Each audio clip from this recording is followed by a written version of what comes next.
Good morning. Today we have fog, and I haven't seen fog in probably a year. It's one of those weather elements that are mysterious and kind of alluring. It affects your sense of balance. It kind of distorts your senses because you can't see your surroundings. It's pretty magical.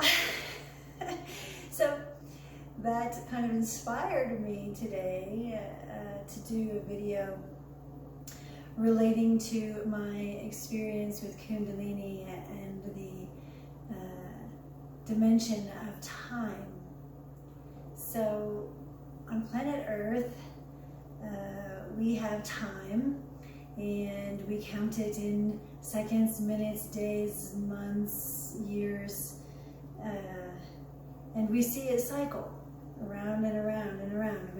We have, where I live, we have 4 seasons, and every year they follow the exact same pattern. There's some slight variations, but we count time in our everyday life. However, time is one dimension of the cosmos, and it is not static like you would think. With Kundalini, I have experienced what I call do-over days. And it is in a timeless dimension where I go through an entire day. Morning, afternoon, evening, sleep at night, and then it's morning again the next day. However, my experiences are repeated, as though yesterday didn't happen, and the exact same events are unfolding again today.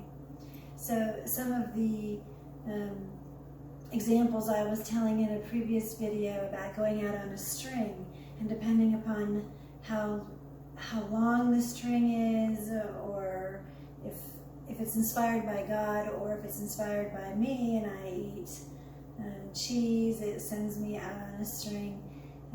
I go out, I do whatever it is, and then I come back to that same beginning point.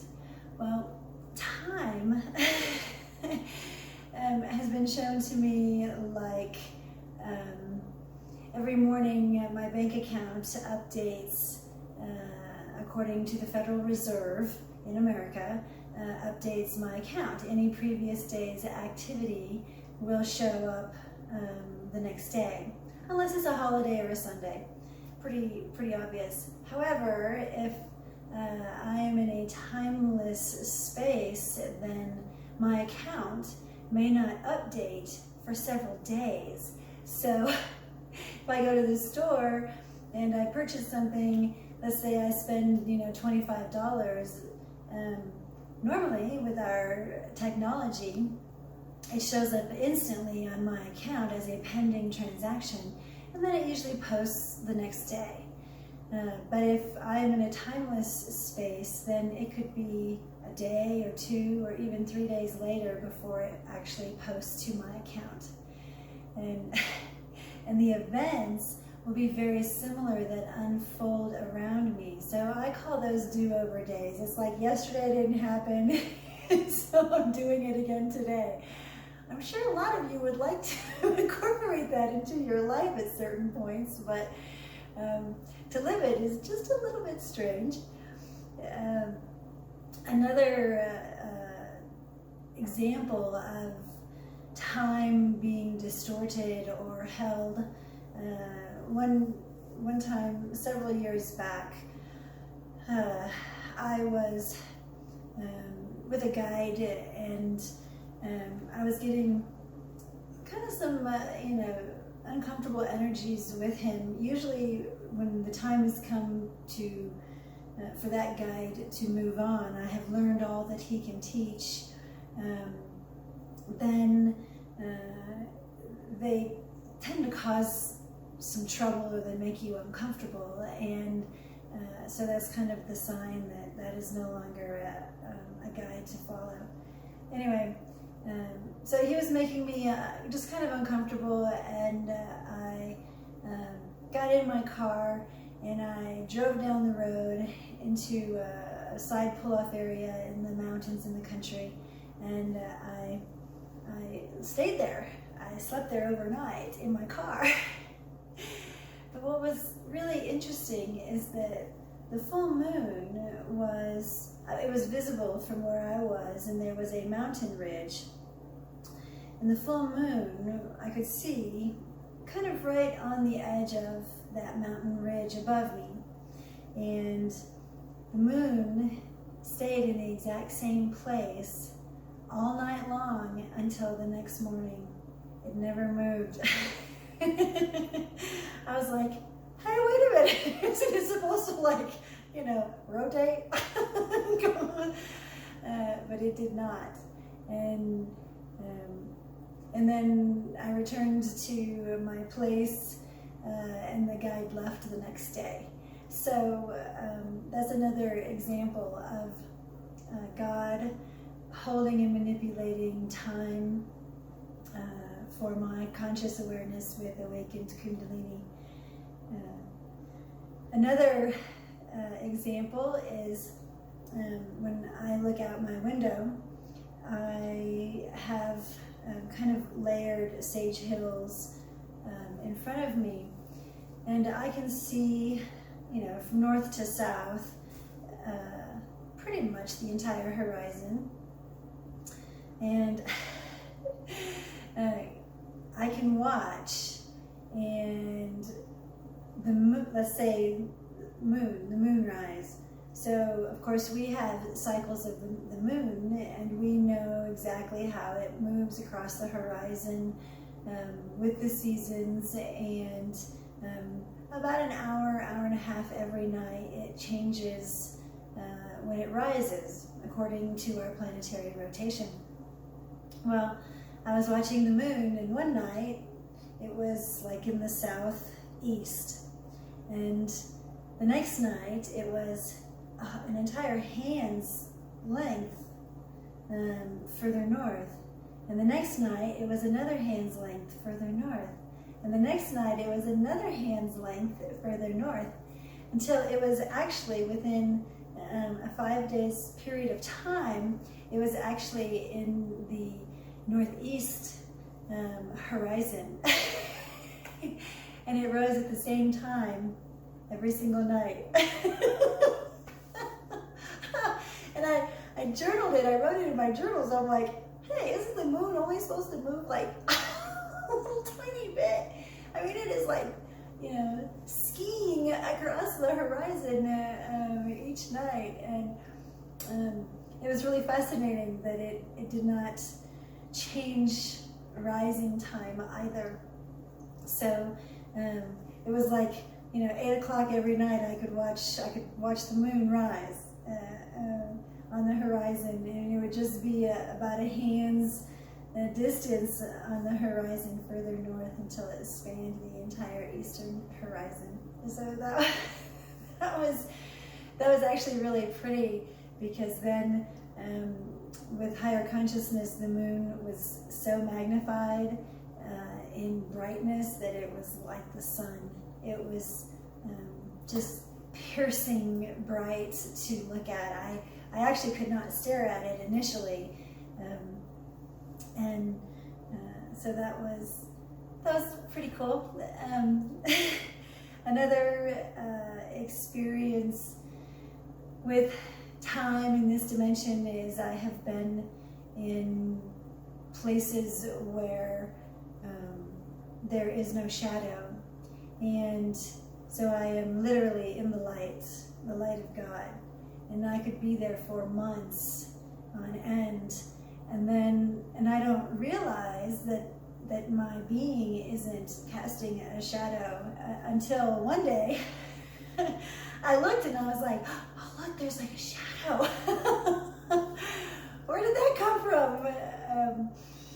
And so it was another magical moment of being in in spirit, in my light body, and being moved through different layers and dimensions of the cosmos where there was no set time. And so the sun likewise did not cast a shadow on my being. And let's see, another really fun one. I don't know, I've described tunnels, I think, in other videos, but I was driving one night, and when I was moving through the dimensions, I was actually with a guide, and I was moving through the dimensions, and it was flat, which I thought was interesting. They were flat dimensions, and it was like some kind of cloud or whatever. It was just this thin layer was being used to depict this kind of, even though I was driving, it was kind of a sideways view of these flat, very linear cloud-like objects, portraying that I was actually moving through different dimensions. And there was some variation of color with them, but they were mostly white. So another movement through space that does not incorporate time would be the tunnels, the black holes, the white holes. The wormholes are interesting because they are ringed, just like a worm.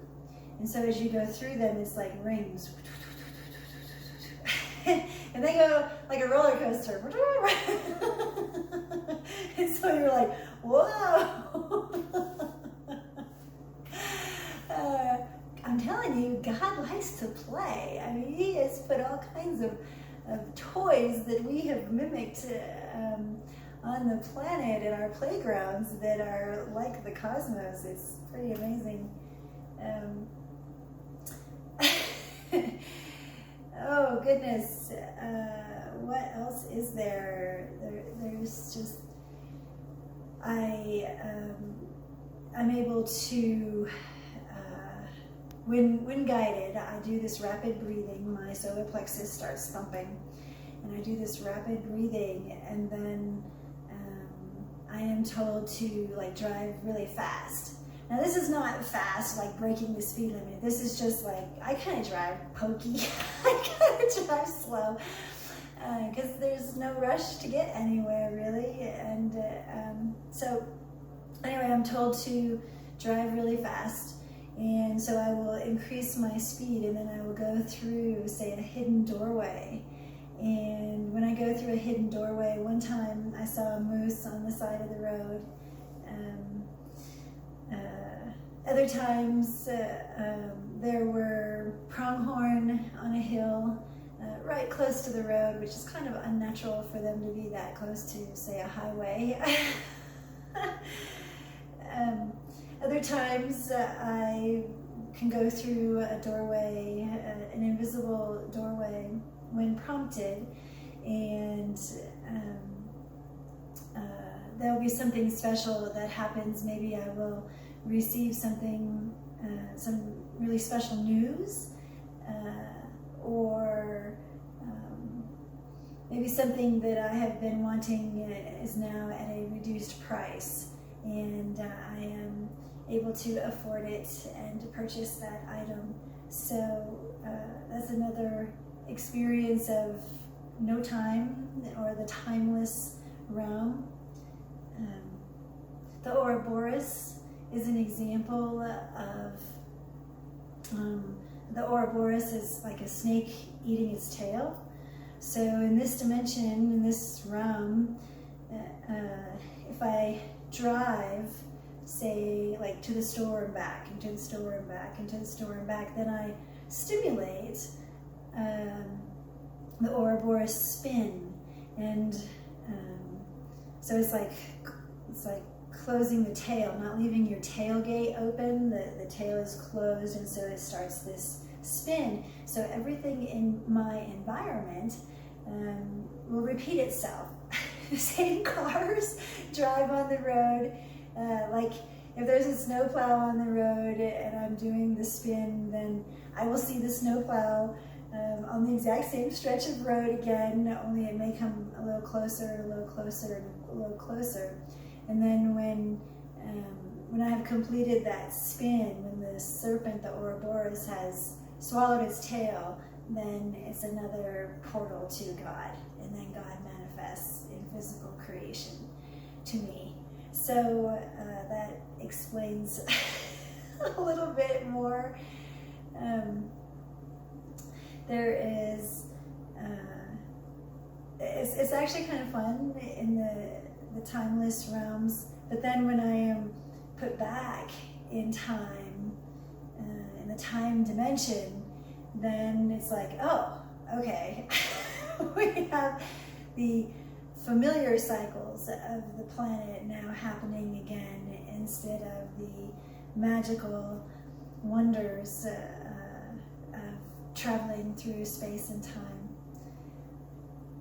Goodness, I'm trying to think off the top of my head like some other examples, but I think that gives you a pretty clear idea of how God plays in the cosmos and the dimensions of time versus the other dimensions where there is no time specific. And with awakened Kundalini, I am able to move back and forth through those different dimensions.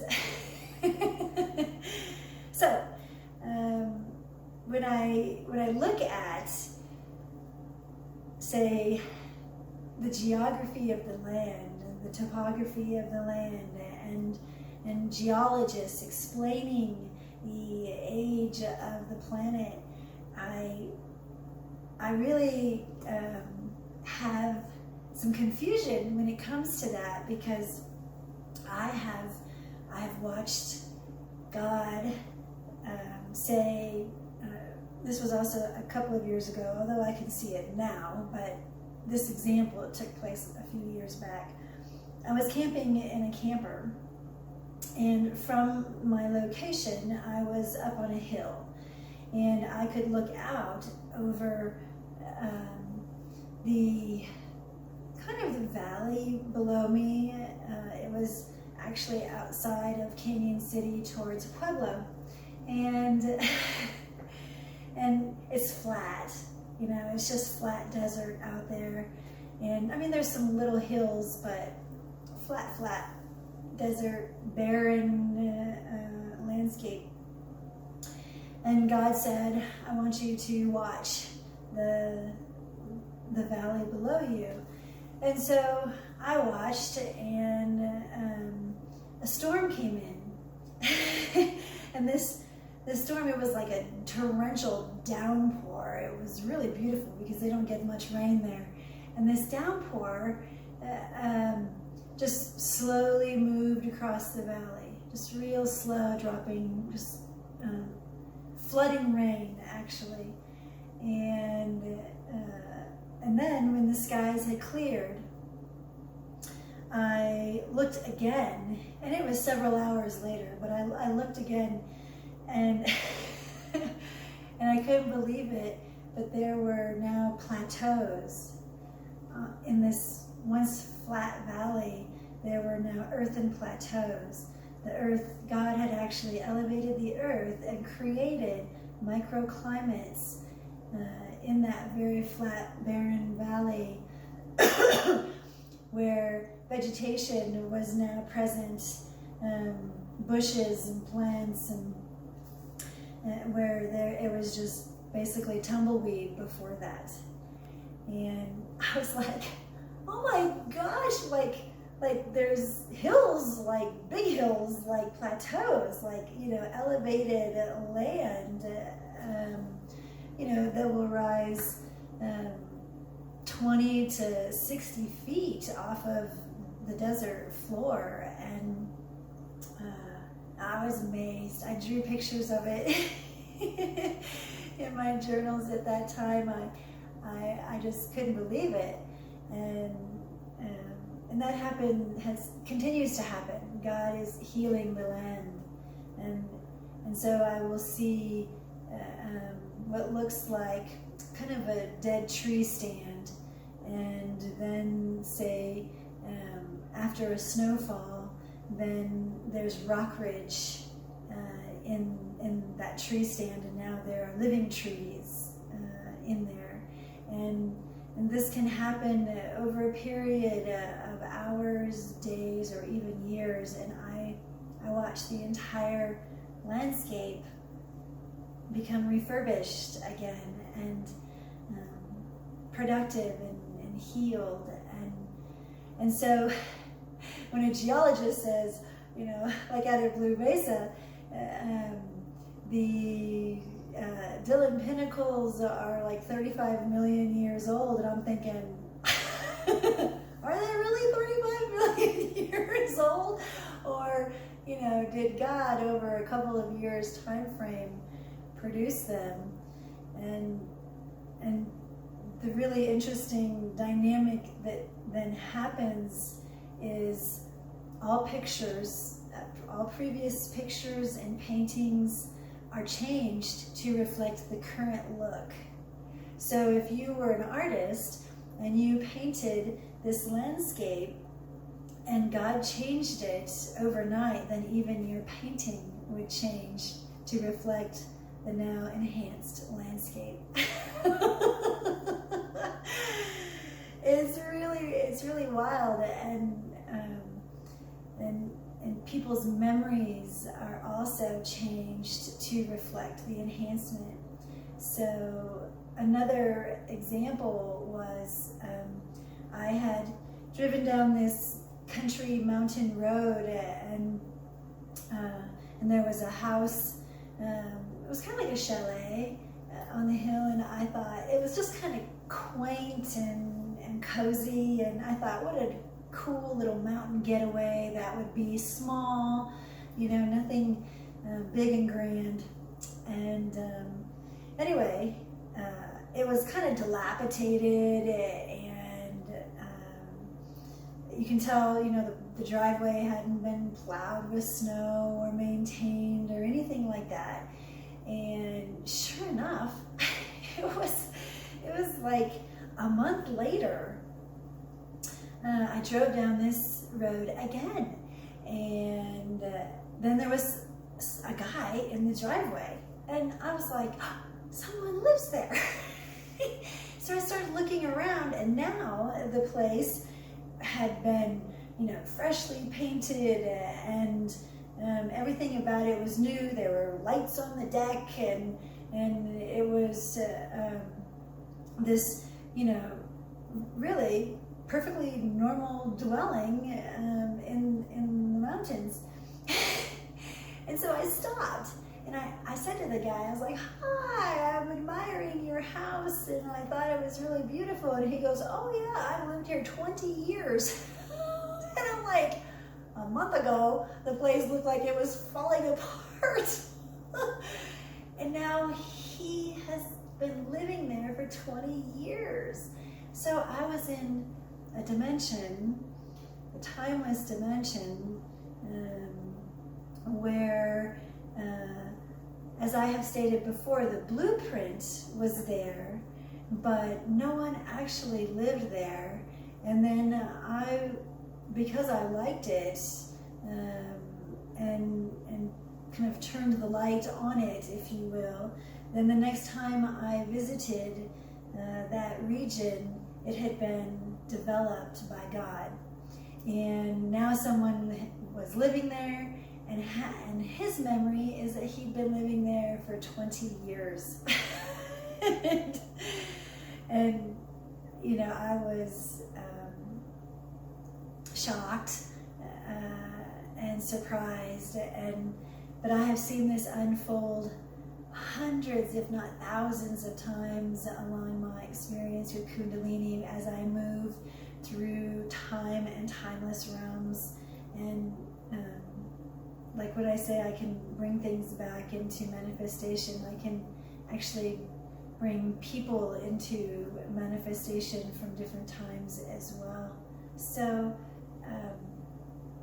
it is a magical phenomenon of God, and that our memories and the dimension of time is very place specific, and with Kundalini there's no boundaries. So I hope that gives you another little insight into the magic of God and awakening Kundalini and the boundlessness of the cosmos and higher consciousness. I hope you have a beautiful day. Thank you.